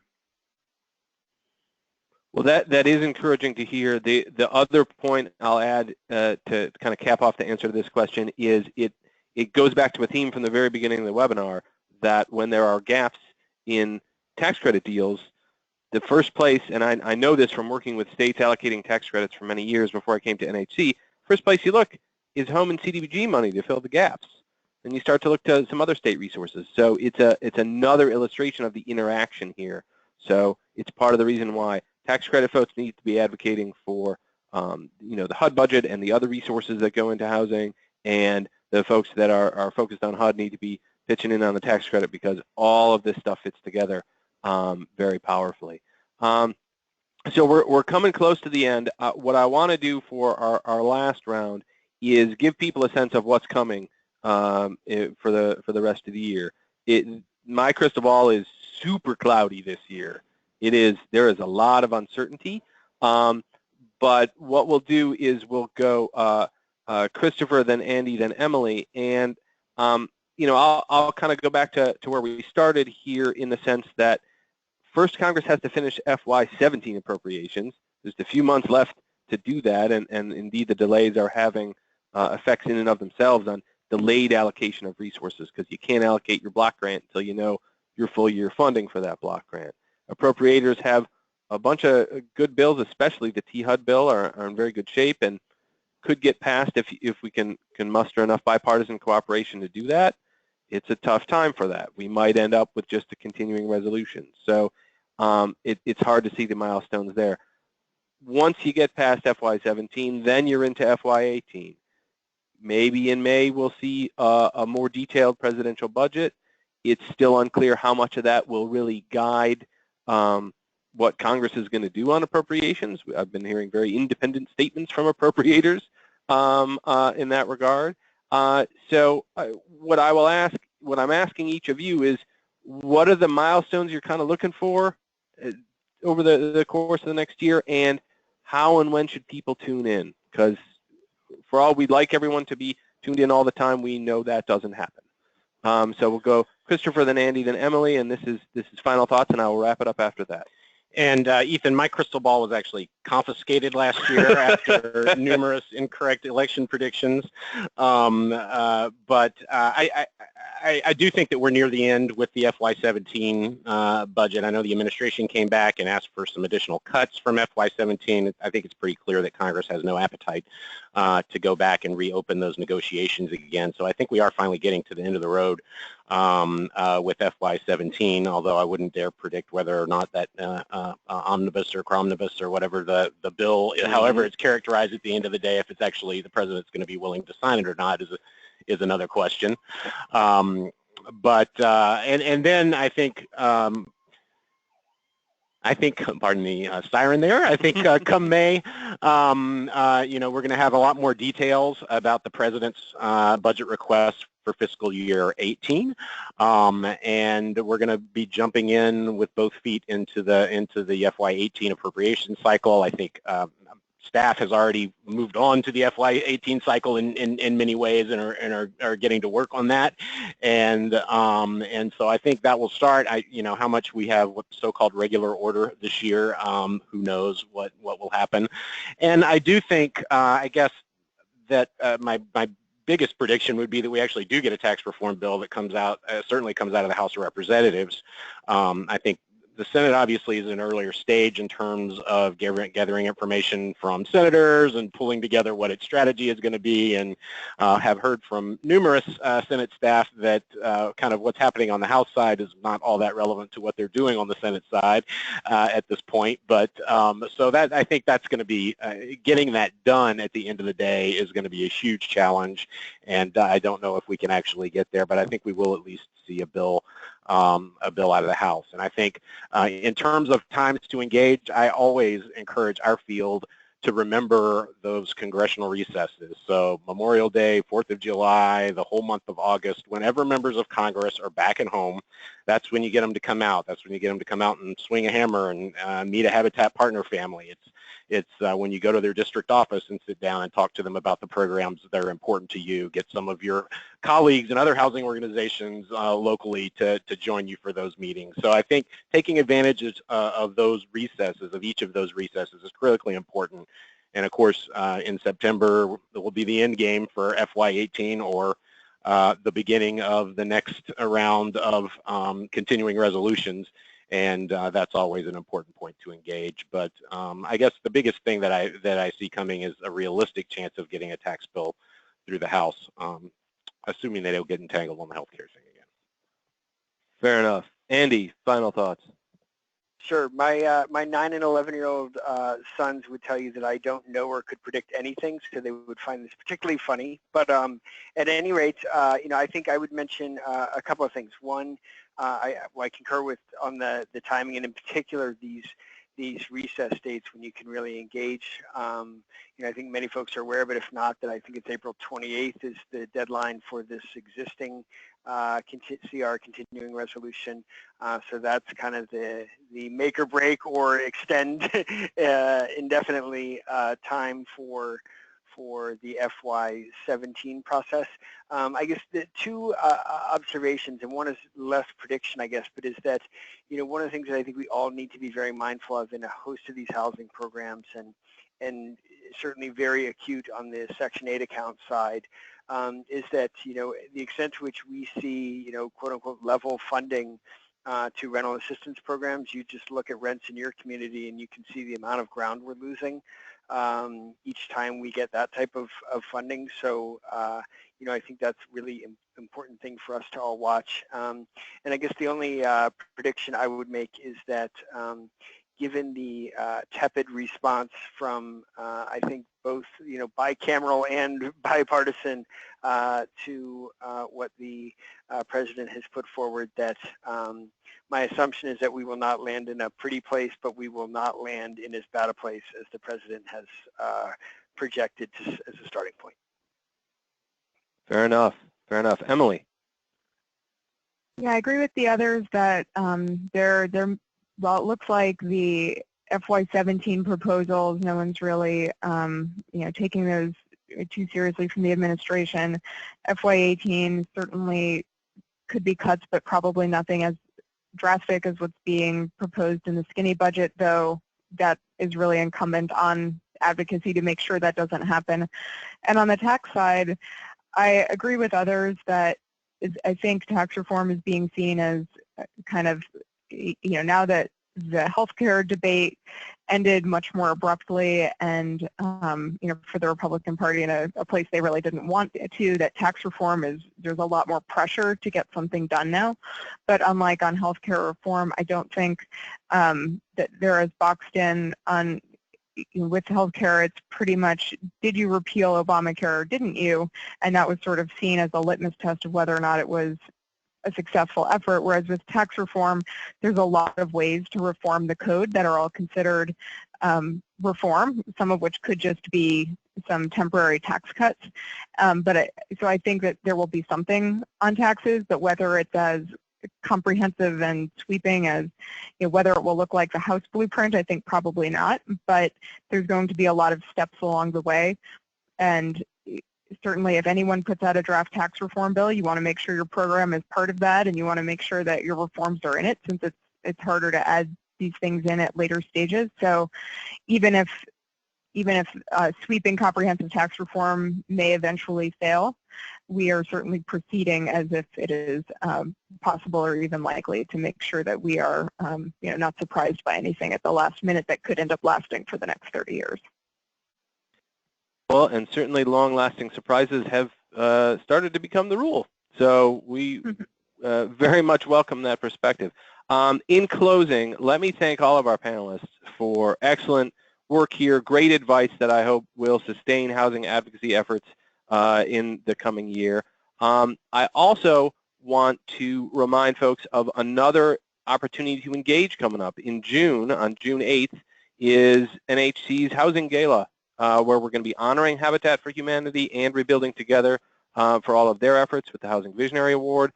We have a special award we'll be giving to Representative Pat Tiberi for his advocacy around the housing credit going back many years.